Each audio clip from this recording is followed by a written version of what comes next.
सो मेरे पीछे जो आप एक मंजर देख रहे हैं, इसमें आप देख सकते हैं कि मुख्तलिफ़ चीज़ें जो यहाँ पे रोज़मर्रा इस्तेमाल की जा रही हैं, ख़ास तौर पर अद्वियात और उसके अलावा खाने पीने का जो सामान है, वो लोग जो अतिया कर रहे हैं वो यहाँ स्टोर किया जाता है। और बड़ा एक जदीद इन्वेंट्री का सिस्टम है जिसके तहत ये सारा काम किया जाता है। परीशे और जुनेद इस सिस्टम को देख रहे हैं, ये सिस्टम क्या है और कैसे ये मेक श्योर किया जा रहा है कि एक गोली भी, एक टैबलेट भी अगर गवर्नमेंट की जानिब से आई है, अगर किसी ने अतिया की है, वो अगर यहाँ आ गई है आइसोलेशन सेंटर में, तो कैसे मेक श्योर किया जाएगा कि उसका रिकॉर्ड आखिरी वक्त तक, जब तक वो इस्तेमाल नहीं हो जाती, उसको मेंटेन किया जाए। परीक्षा ज़रा हमें बताइएगा कि कैसे काम कर रहा है ये इन्वेंट्री सिस्टम आपको यहाँ। तो जो हमारा इन्वेंट्री का पूरा सिस्टम हमने बिल्ड किया है, it's around the same module जो हम इन्वेंट्री हाउसेस में इस्तेमाल करते हैं, जो वेयर हाउसेस में इस्तेमाल की जाती है।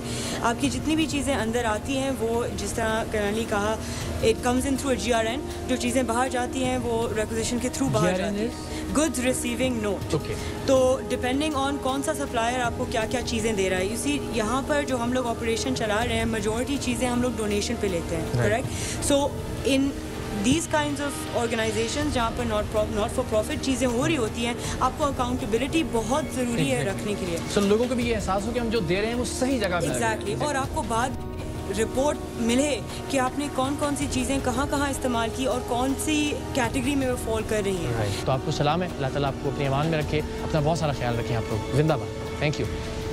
इस वक्त हम मौजूद हैं हॉल नंबर 5 जो एक्सपो सेंटर का है। आप ये ज़रा देख लीजिए कि ये ऐसे एक हॉल को किस तरह से आइसोलेशन हॉल्स में या आइसोलेशन वार्ड्स में तब्दील किया गया, कितनी मेहनत करना पड़ी। जनाब, ऐसा नहीं है कि यहाँ बस मरीज़ हैं और वो मरीज़ों के अलावा और कोई मखलूक नहीं है। ज़ाहिर लोगों की ज़रूरत है यहाँ पे। वो तमाम लोग जो खाना पका रहे हैं, वो तमाम लोग जो खाना फराहम कर रहे हैं, वो तमाम लोग जो अद्वियात की इन्वेंट्री को मैनेज कर रहे हैं, वो तमाम लोग जो ये नई जो वार्ड्स बन रही हैं या यूँ कह लीजिए हॉल्स जो तैयार किए जा रहे हैं, उनको SOPs के मुताबिक तैयार करवा रहे हैं। वो तमाम लोग जो कि इन लोगों की देखभाल कर रहे हैं, जिन्हें शीशे की उस जानिब आप देख सकते हैं कि वो नमाज अदा कर रहे हैं, जो कोरोना के पेशेंट्स हैं। सो ये हॉल नंबर 3 है, यहाँ पे हम मौजूद हैं इस वक्त, जिसे मुकम्मल तौर पर तैयार रखा गया है कि खुदा न खास्ता अगर और कुछ लोग आते हैं तो फिर हॉल नंबर 1 और 2 के बाद हॉल नंबर 3 की तैयारी मुकम्मल है। यहाँ पे कोरोना के मुस्बत केसेस के जो लोग हैं उनको यहाँ पे रोका जा सकता है। सो बहुत सारी चीज़ें हैं जिनको डॉक्टर सहरिश और हमारे साथ कुमैल साहब भी मौजूद हैं, ये देख रहे हैं, मैनेज कर रहे हैं। अगर इनसे पूछते हैं, ख़ास तौर पे जब हम आ रहे थे तो जो वेस्ट है यहाँ का, उसकी मैनेजमेंट मुझे लगता है सबसे ज़्यादा मुश्किल काम है और सबसे ज़्यादा सेंसिटिव भी है कि जो हॉस्पिटल के अंदर से, वार्ड्स के अंदर से चीज़ें निकल रही हैं, तो उनको कैसे मैनेज कर रहे हैं हम? वो बेसिकली कोविड पॉजिटिव पेशेंट्स का वेस्ट है, तो उसको टच करना is like nightmare for everyone. तो जो भी हमारे प्रोटोकॉल्स SOP सेट हैं वो ऐसे हैं कि जो भी अंदर ट्रैश है वो डबल बैग हो रहा है और हर बैग का डिफरेंट कोड है। मुश्किल काम है क्योंकि ट्रेनिंग है पूरी, और फिर पूरा सारे जितने भी हॉल्स हैं उनका एक साथ एक ही जगह पे सारी रवानी है।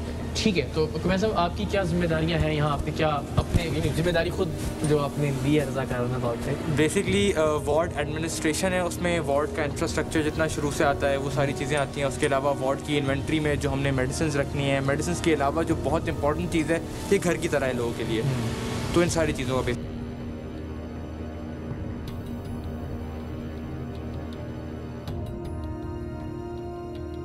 तो अगर आप देख सकें तो मेरे दाएं जानिब ये डाइनिंग टेबल्स लगी हुई हैं, कॉफ़ी मशीन्स हैं, चाय का इंतज़ाम किया गया है। मेरे लेफ़्ट पे यूँ कह लीजिए कि सॉर्ट ऑफ एंटरटेनमेंट या जो वक्त गुजार रहे हैं लोग यहाँ, उनका वक्त अच्छा गुजरता रहे, टेलीविज़न का इंतज़ाम है और यहीं से स्काइप सेशंस भी किए जाते हैं। डॉक्टर नुज़रत भी और बाकी डॉक्टर्स जो हैं, बाकी लोग राब्ते में रहते हैं यहाँ के लोगों के साथ स्काइप के ज़रिए।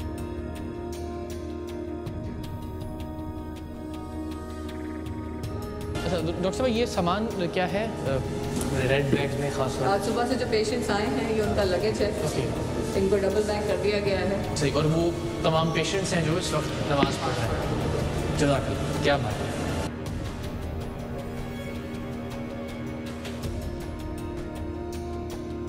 अस्सलामु अलैकुम, कैसे हैं आप लोग? खैरियत से हैं? ठीक ठाक हैं? अगेन जी, ये ग्रीन जोन है, यानी ये महफूज एरिया है आइसोलेशन सेंटर का, और इसे मुझे पहली बार पता चला कि इसे डॉनिंग एरिया कहा जाता है, जहाँ पे तैयारी के साथ बाकायदा महाज पर जा रहे हैं लोग, ये तमाम जितने भी हमारे मुजाहिद।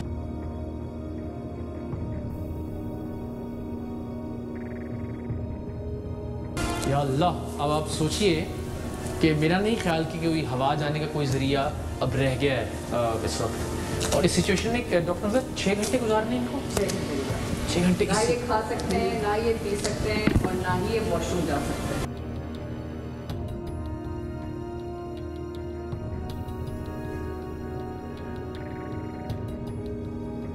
मुझे इस वक्त रश्क आ रहा है इन तमाम लोगों पे जो यहाँ खिदमत सर अंजाम दे रहे हैं। जिस तरह से हमारी ये बहन, हमारे ये भाई तैयारी कर रहे हैं और अंदर जाने के लिए। And again when we know कि इनमें से 50% आधे लोग ऐसे हैं कि जिन्होंने ख़ुद को वॉलंटियर किया है, जो रज़ाकाराना तौर पर बग़ैर किसी मुआवजे के ये काम कर रहे हैं। तो आई विश के ऐसा कोई काम अल्लाह ताला की ज़ात ले सके किसी इंसान से। और मुझे ये यकीन है कि जो लोग भी ये काम कर रहे हैं सुरखरू होंगे अल्लाह ताला की ज़ात के सामने, क्योंकि एक ऐसे वक्त में जब लोगों की ज़रूरत है, एक ऐसे वक्त में जब लोगों को इनकी ज़रूरत है, स्पेशली वो तमाम लोग जो यहाँ अद्वियात मुहैया करने से लेके, यहाँ साजो सामान मुहैया करने से लेके, खाना फराहम करने तक, एंड अगेन जो फ्रंट लाइनर्स हैं, सब हमारे खराज तहसीन के मुस्तहिक हैं। हमने तो खैर क्या किया होगा आज तक, कोई खिदमत जो खिदमत ये लोग कर रहे हैं, सलाम है, सल्यूट है।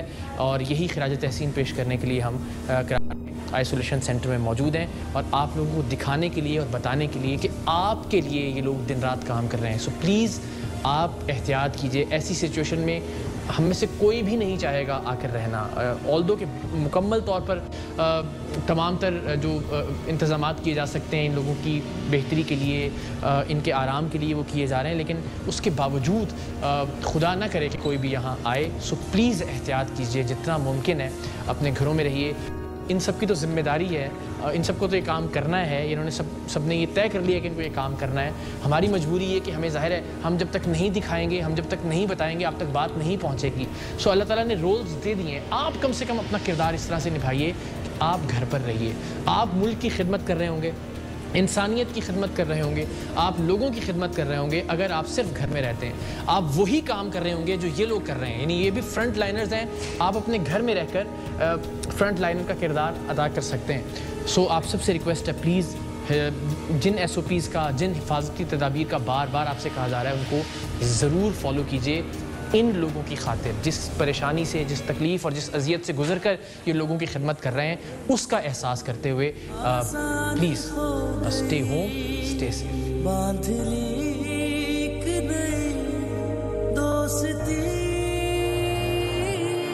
पाकिस्तानी